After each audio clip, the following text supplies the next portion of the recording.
Subscribe to our YouTube channel and press the bell icon to get the latest updates.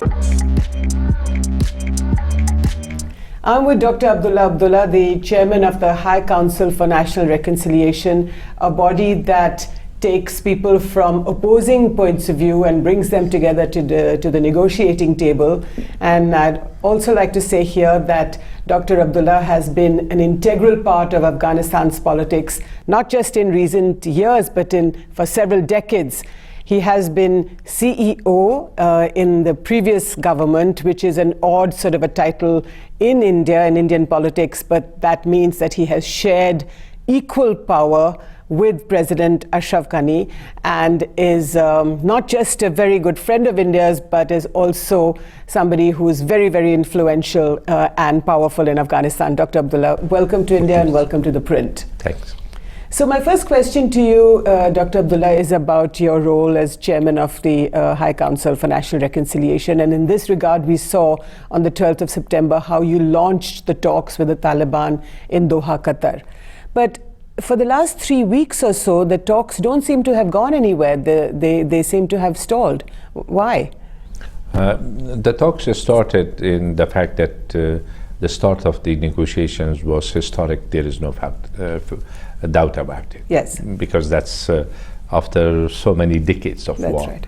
First time there is a chance. And then the progress has been slow in the past few weeks. There are two sides to the talks. One is the Islamic Republic of Afghanistan, one is the Taliban movement. And I can say that Taliban have not shown flexibility which was expected from them, but we are not disappointed. We continue. There are contacts continue. Those on daily basis, the two sides, either smaller groups or in bigger groups or in the individual way, they meet. And the fact that that opportunity is there is a source of hope, but the people of Afghanistan expected the talks to have moved in much more speedy manner. But when, Dr. Abdullah, when you met the Taliban in Doha, how did you feel? This is a group that was created by the Pakistani establishment in the 90s. They took power in 1996 and were in power for 5 long years. How did you feel coming face to face with a group like that, which has indulged in violence and terrorist activities? One is one's personal emotions and feelings. One is the reality. Do we continue the war for decades to come? Already more than 4 decades since the start of the war in Afghanistan. Or we try to find another way, a peaceful way. But did you feel upset when you met them? Did you feel that they should apologize for all the violence that they have committed in our country? The point is that the Afghanistan went through another round of violence, had gone through that before that, a few decades before.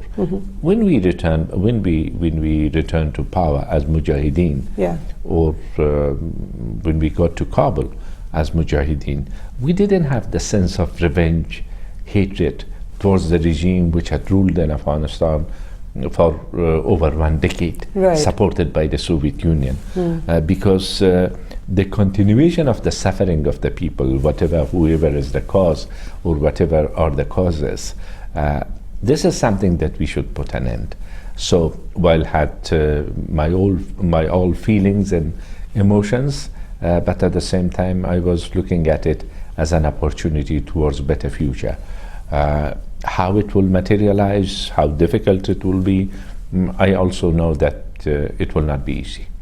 But when you say they have shown no flexibility, what do you mean by that? The talks are stacked around 1 or 2 things, depending on the issue of related to their code of conduct. This is something that we could have left behind much earlier without getting into those details. We provided a few compromise ways of dealing with it. And also there is a demand by the people of Afghanistan that while the talks continue, and the absolute majority of our people, they support the negotiations, they are supportive. They want to see level of violence reduced. That has not taken place. They have not shown flexibility. So one is in the content of the talks, one or two items, which things are stuck there. Is it because of the Taliban want the Hanafi school of Islam? That one was addressed earlier. Okay. That one was that took a little bit of time. Those are sensitive issues, and of course people have diverse views about it. That has been already taken care of. Then there was the next issue that Taliban wanted, still want, that all the talks should be on the framework of their agreement, the agreement between the Taliban and the United States. Right. There are too many ways of overcoming this, and we have presented those options.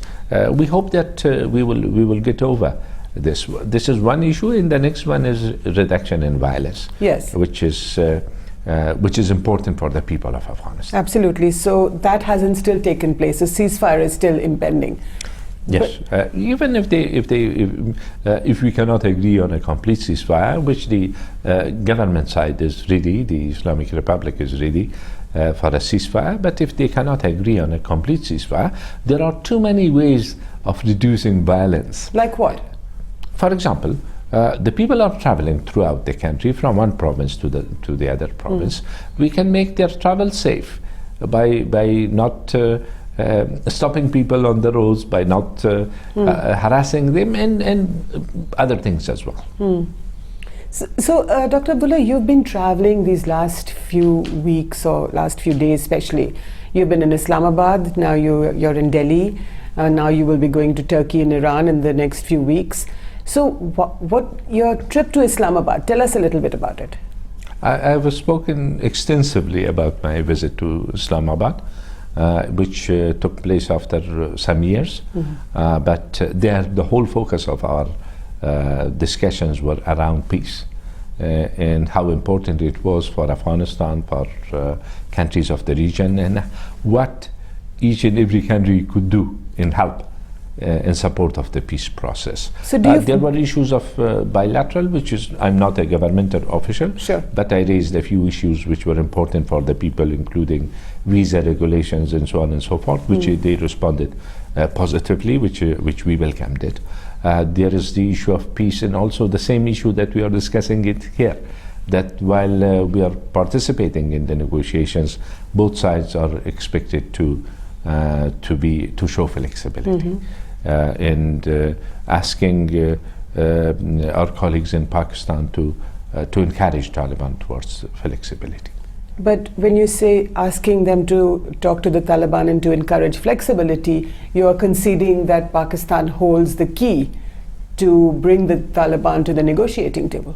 The issue is not that who has the key, who is not. Every country has a role to play, and we have no doubt in my mind that instability in Afghanistan will hurt all countries around Afghanistan. No country will be an exception.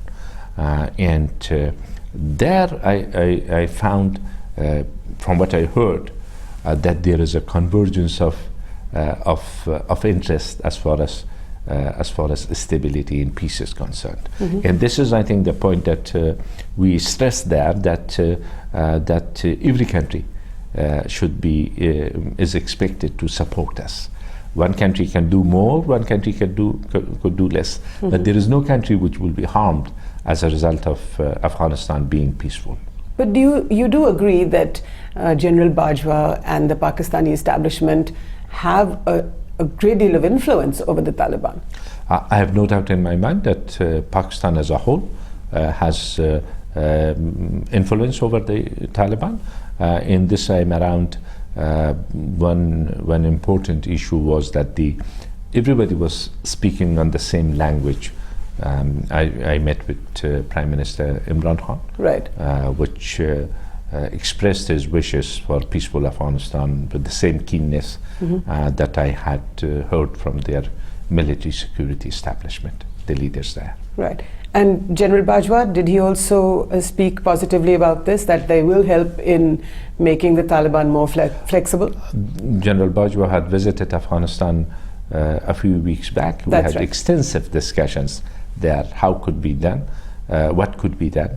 and he promised that he will send the same messages to them, and he will stress on that point. Well, you certainly hope that the Taliban are going to listen to him. But my other question is about Zalmay Khalilzad, the US Special Envoy. He's in Islamabad along with the NATO commander, General Austin Miller. What are they doing there? I think better to ask them. As far as I understand, the trips that Ambassador Khalilzad had in the region, including in Islamabad in the past few months, or in the past 1 or 2 years since he has assumed that role as a special envoy for peace and reconciliation, envoy for the United States, all of those are around peace in Afghanistan. But I mean, I'm coming around to the same question, I think, again and again. You know, your visit, Zalmay Khalilzad's visit, the NATO commander's visit, it all seems to me, sitting here in Delhi, that Pakistan's role is absolutely crucial for peace in Afghanistan. Pakistan has an important role. There is no doubt about it. And it's not only one country that is expected or anticipated to be supportive. It's other countries, neighboring countries of Afghanistan, for example, the Islamic Republic of Iran. Right.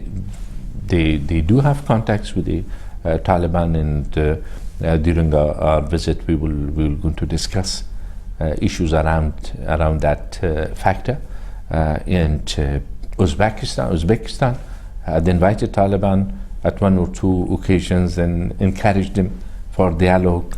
And Russia had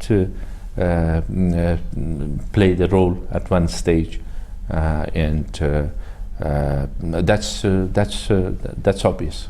But are you concerned, Dr. Abdullah, that, you know, with relations between India and Pakistan being so bad right now, that there could be a factor of instability because of this relationship for peace in Afghanistan? I would say that relations between countries, different countries, are as they are, and there is a match that that we can say or we can do about it. But the point is that peace in Afghanistan is important for both countries. It's not just for one country. So that's also another factor. And it goes beyond the region. It's not just this region. The relations between the United States and Pakistan, the United States and Iran, right, has its own serious complications. Russian Federation with the United States or other countries.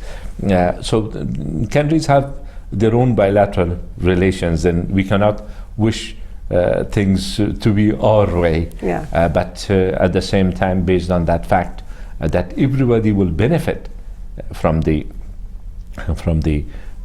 peaceful situation in Afghanistan, from a situation where terrorist groups are not based there in our country, that's where we expect countries to be supportive and cooperative. So what were your talks with Prime Minister Modi like? It was very good. It was Prime Minister Modi was very supportive, has been supportive of Afghanistan and the Islamic Republic of Afghanistan, and also India has helped Afghanistan in reconstruction of our country. Big deal, big way, and in the inauguration of the peace talks in Doha, External Affairs Minister Jaishankar spoke, right, addressed the gathering, and that was a concession that India was supportive of the Taliban also being on board of the Taliban talks with the Afghan Republic. I think when we say that we support the peace process, the process will not be with one side talking with itself. That's right. It will have to talk to the other side, and India has been supportive of the Islamic Republic of Afghanistan throughout, also supportive of peaceful settlement.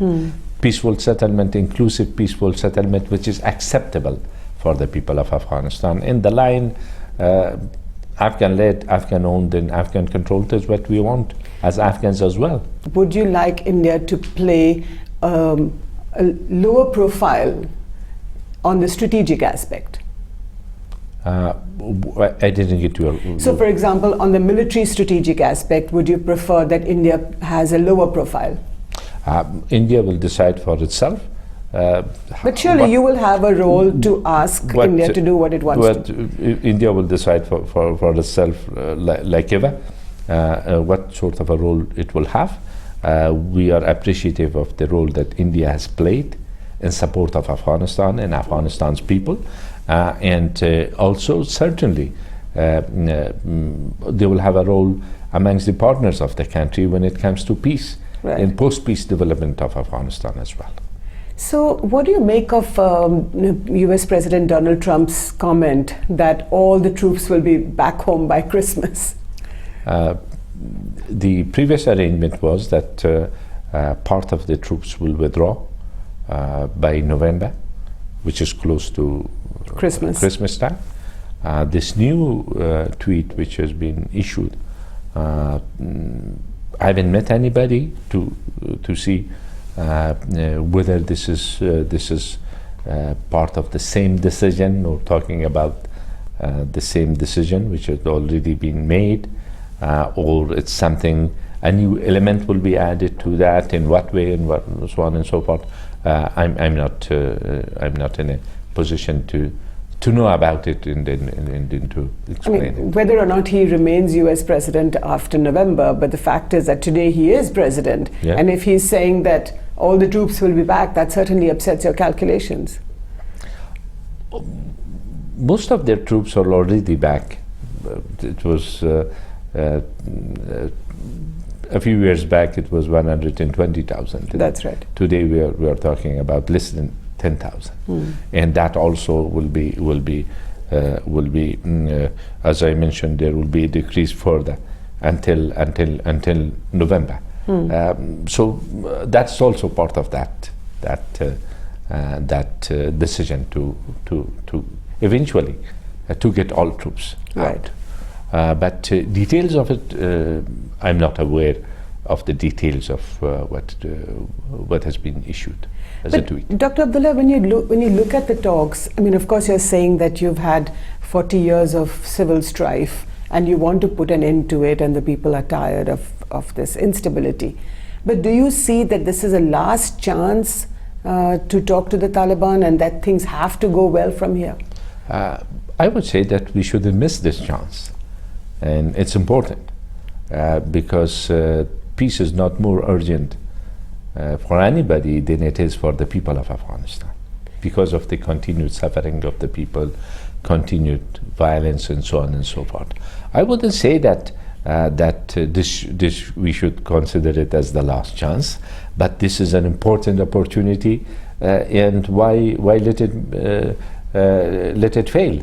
That's what we want to say. You know, the Taliban delegation has Anas Haqqani, who's the son of Sirajuddin Haqqani, and the Haqqani network, as far as India is concerned, has been involved in bomb blasts in Kabul. In fact, some Indians died in that.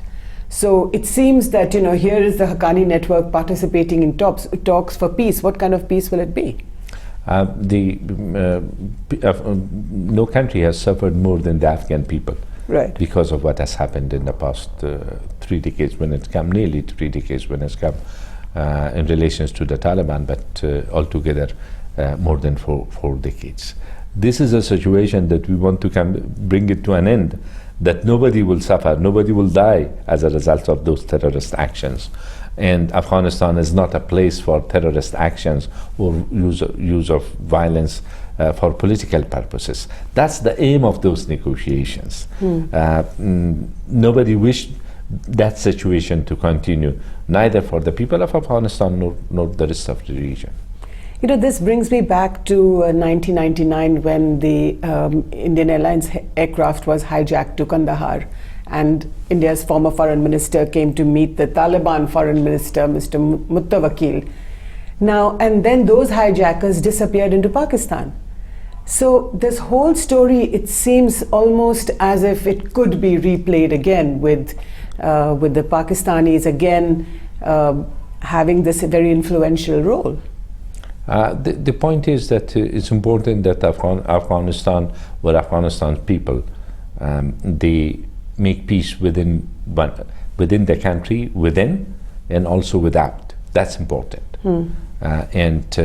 While having different ideas, diverse views about the situation, we start learning to live in peace. Right. That has not happened, and that opportunity has not been there in the past 42 years. That's the important thing. The same Mr. Mutawakkil now, Foreign Minister Jaswant Singh, former External Affairs Minister of India, which I knew, which was a good friend of mine. I had known him for many, many years.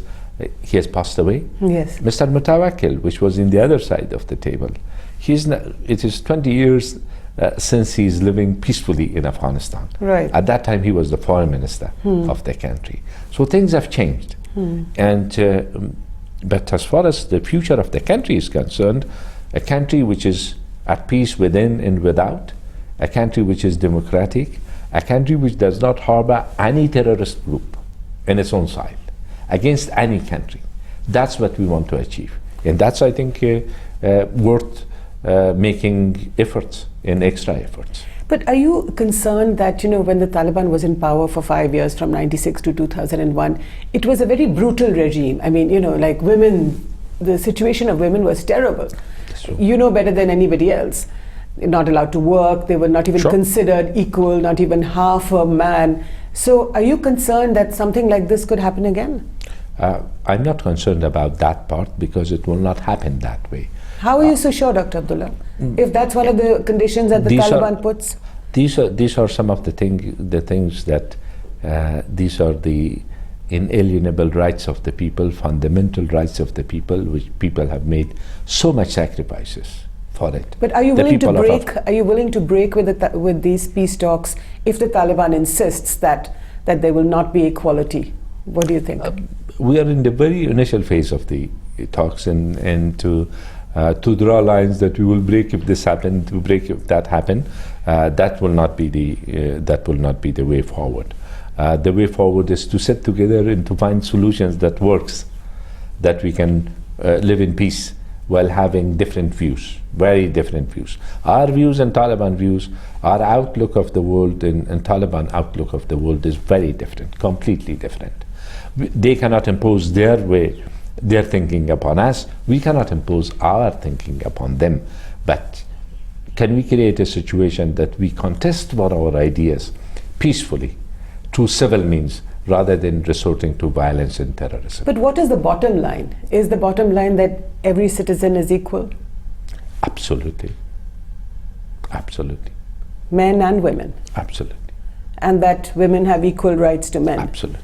I mean, it's a strange question to ask in the 21st century, but it must be asked. Of course, there is no other way for the country to develop or address the challenges that we will be faced if half of the population or less than half of the population are discriminated against or their rights are violated.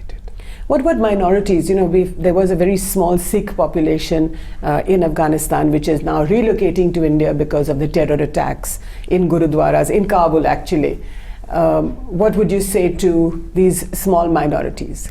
In the same way that we are talking about the right of citizens, the right of minorities is also important.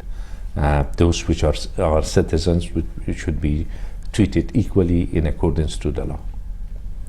So again, when you say that the Taliban is not showing flexibility, how do you expect it to show flexibility when there are such big issues to be dealt with?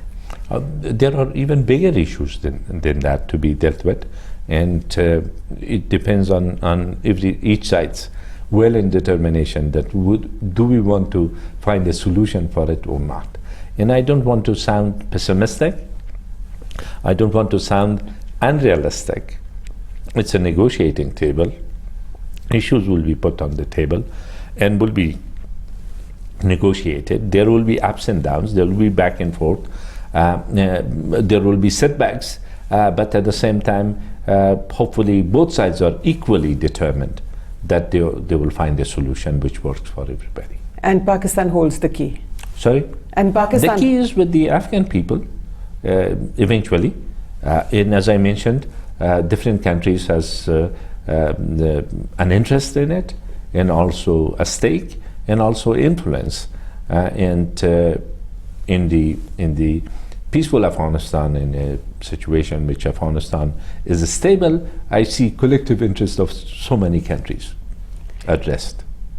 Dr. Abdullah, thank you so much for your time, for speaking to ThePrint, and we will hold you to all these statements. We will be watching here from Delhi about the story of Afghanistan as it unfolds over the next few weeks and months.